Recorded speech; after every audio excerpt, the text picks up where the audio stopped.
We're here at KBS X in Carlsbad, California. I have 50 of the top fitters in North America here on location. We're going to be talking golf shafts with some lead people at KBS, and we're also going to be talking process we all go through to get the best out of players when they come to our fitting. You are going to have front row seats. This is going to be worth the watch. It's night number 1 of the Kingdom Academy. So I think we'll get Cam up, because it's going to be a great transition because he's got a lot more speed. For me, swing weight wise, LPGA, now if they've got on tour, they can maybe handle a bit heavier, but I'd be thinking as a start point, C9, dependent on the girl's height. Someone like Nelly is going to give you a lot of information. She's a good communicator. So you're going to be able to pick up on that. If she's not hitting the center, swing weight's going to be off. Spec wise, I'm not moving all over the place with world number 1. It's a lot harder when you get the younger players out of Q school who are blown away by the tour truck because they want to change everything. But again, swing weight that I work on is really dependent on, which I found having worked every tour in the world, culturally where they're from. So if it's Asia, it's light. If it's South Africa, it's getting up like PGA Tour weight. If it's Europe, it's in between. If it's Oz, then the guys are a bit heavier. Generally, the Aussie boys are big, the Saffers are big, they like to give it a slam. PGA Tour is all about hitting it as far as you can. Europe's more feel, they want to hit it lower, so they tend to go lighter swing weight. And then Asia, based on the grass and the size of the guys playing, much, much lighter. I mean, you'll get a lot of C8 swing weights out in Asia, even with tour players. So I've had the benefit of seeing Japan is the same, light, like Asia, Asian Tour, and then Japan Tour, it's light, Korea Tour's light. Darren Clark, this wouldn't have been the old guy, disrespecting him there, but I mean, we're talking D8 swing weight on driver, just to slam it. And then you're getting into the point where more mass is more speed. So if you can handle D7, D8 swing weight in a driver, that collision is going to give you a higher smash factor. So again, like Cameron is an Aussie, knows a lot of great players, got a ton of speed. So as he loosens up here, you know, it's a case of getting a feel for where the face is. But I know from history, and this is the conversations Cameron and I have had, is that he can handle very heavy and he can handle a lot of speed.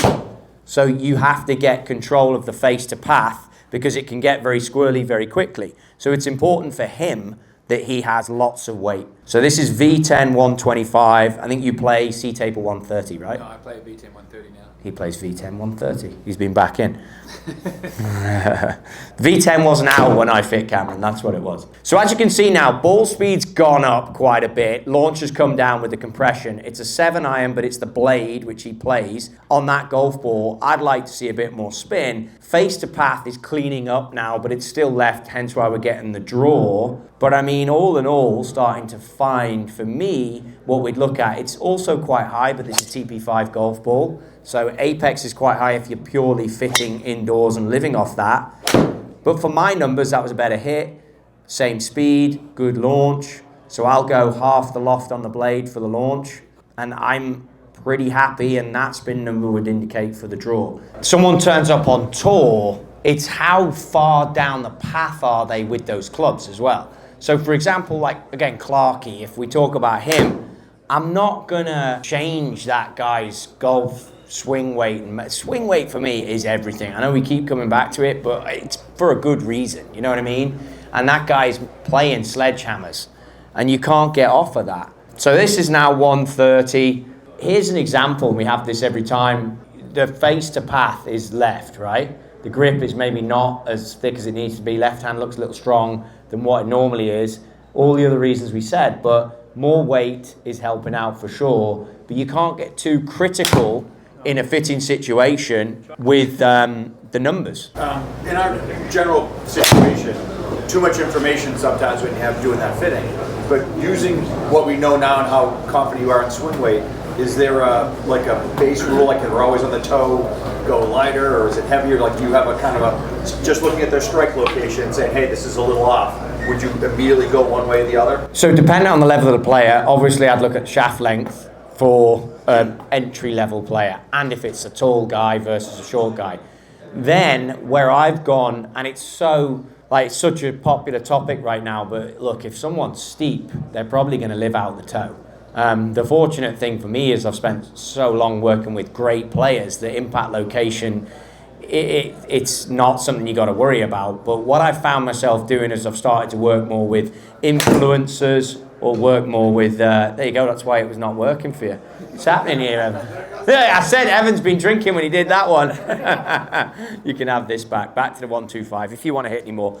But the bottom line is, I think what I've done is live off, if it's steeper, it's toe.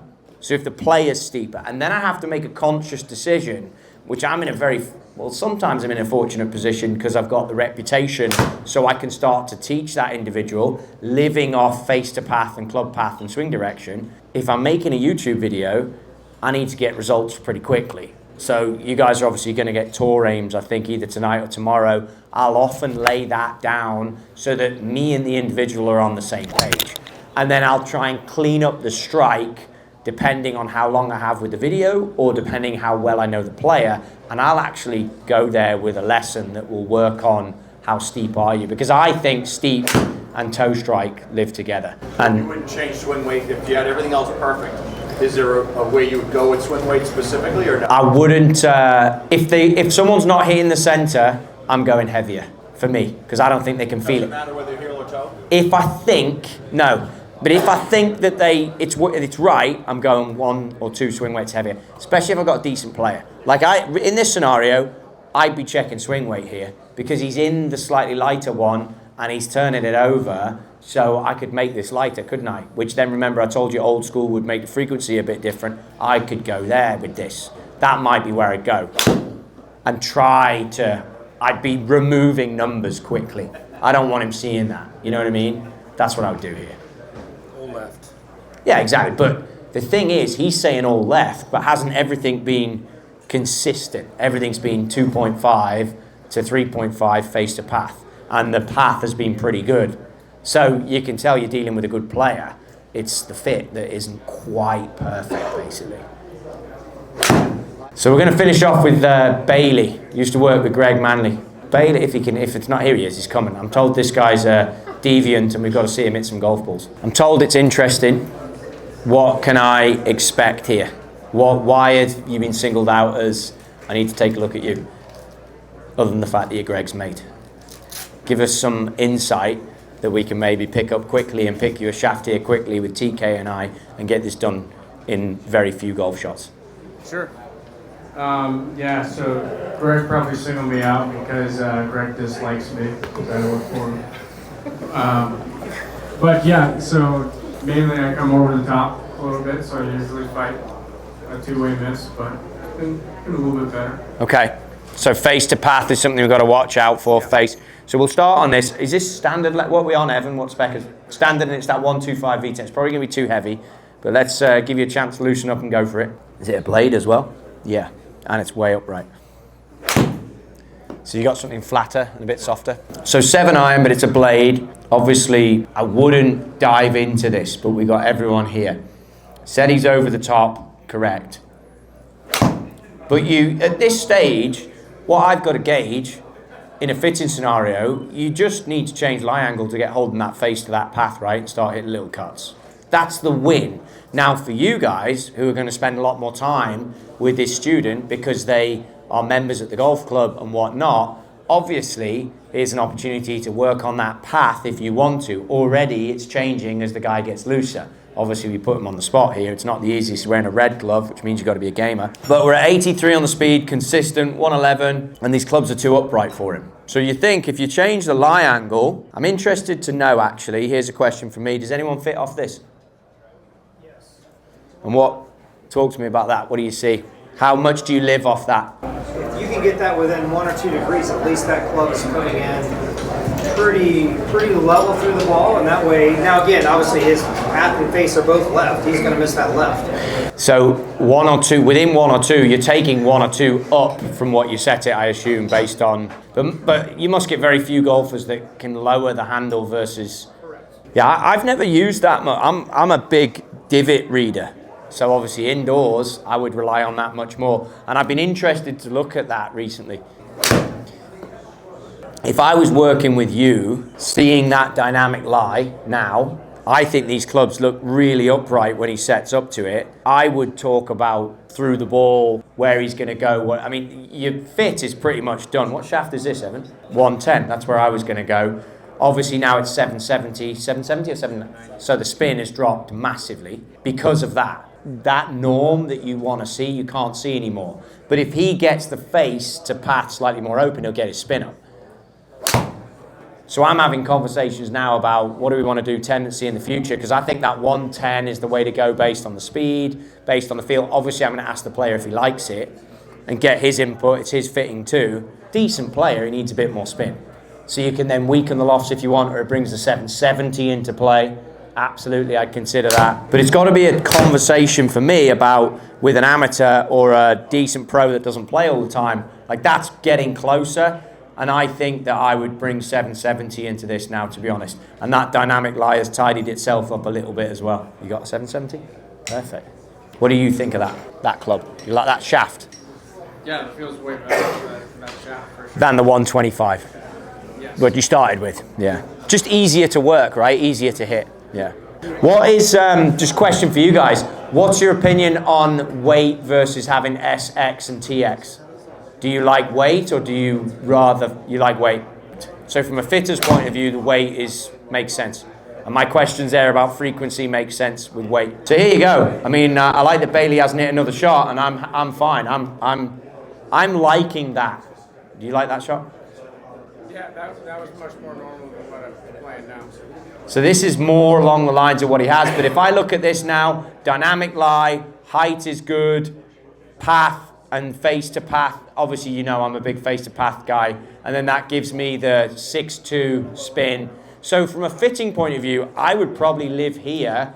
And then if it was a members scenario, I might go out on the golf course, create situations, take the full swing with me, see that he likes it. But I wouldn't be jumping around much more at all.